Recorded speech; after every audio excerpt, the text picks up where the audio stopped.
Hi everyone, I just want to share with you my technique and recipe for the lace, the gelatin lace that I posted earlier. Um, Basically, I'll show it to you so you can get an idea of the texture.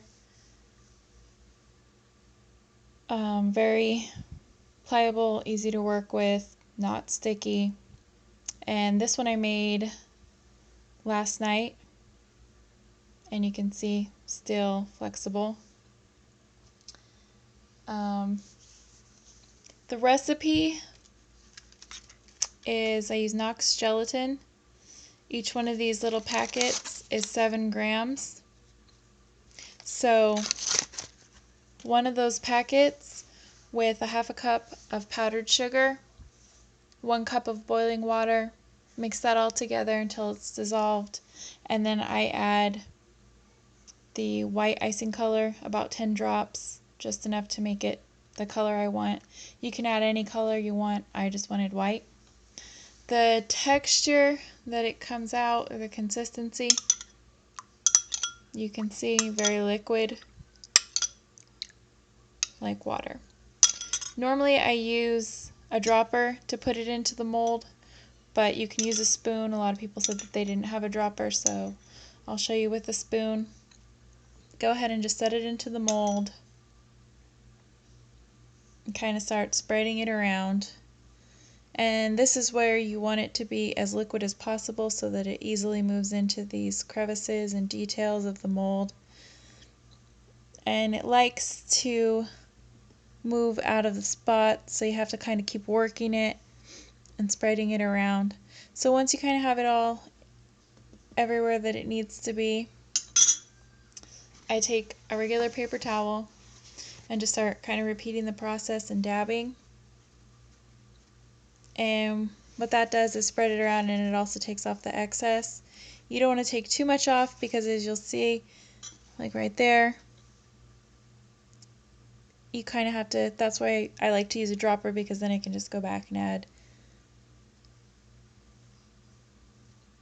So just keep taking the paper towel and dabbing at these little spots. If you were to leave this right here, obviously it would affect the end result of the lace. It wouldn't be perfect right there. So just take this, keep working it, keep dabbing it. Like little air bubbles will come up and pop, and then you have to add more in. And this is the most time consuming part, is just watching it and fixing it. But it doesn't take too long. And once you get it all perfect the way you want it, leave it out. I haven't tried setting it up in the refrigerator, but I don't see why that wouldn't work. I just leave it on the counter because I figured it would dry faster. And like I said, it took about 4 hours to dry. I did unmold this piece at 3 hours, and it is still a little soft, slightly sticky, but could still work with it. And if you try to unmold it and you try to lift a little corner and it looks like it's kind of smashing in on itself, then just give it a little bit more time. So I will try and answer a few questions that I did receive while I'm moving that around about it melting.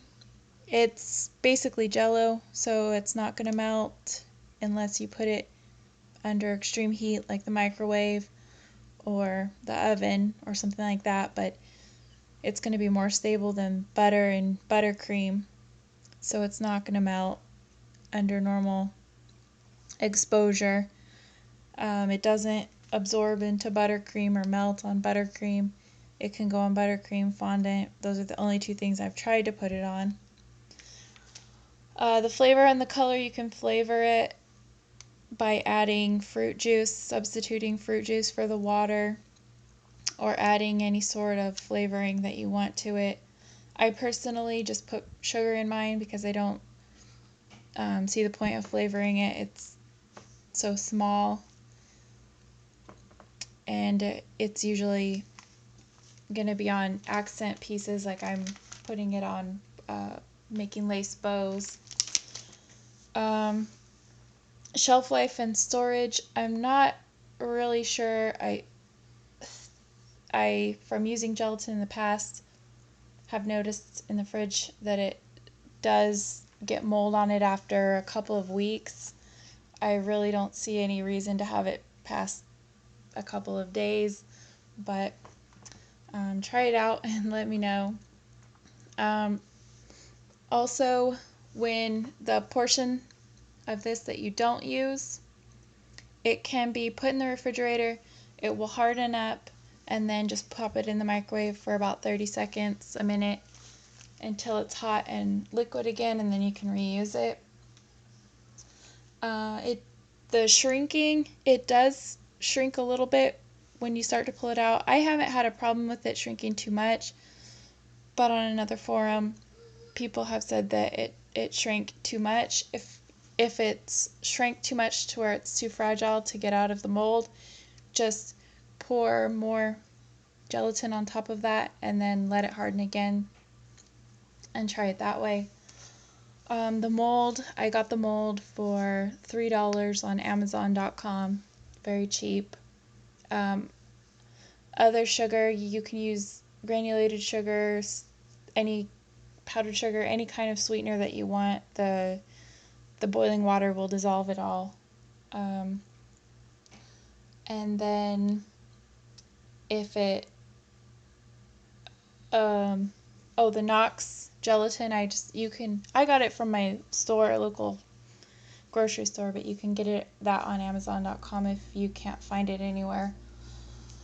And then as far as if they harden, this one, it's been 24 hours, still the same as it was when I took it out. So I hope that answers all questions, and if there's any more questions, go ahead and ask me. Otherwise, thank you for watching.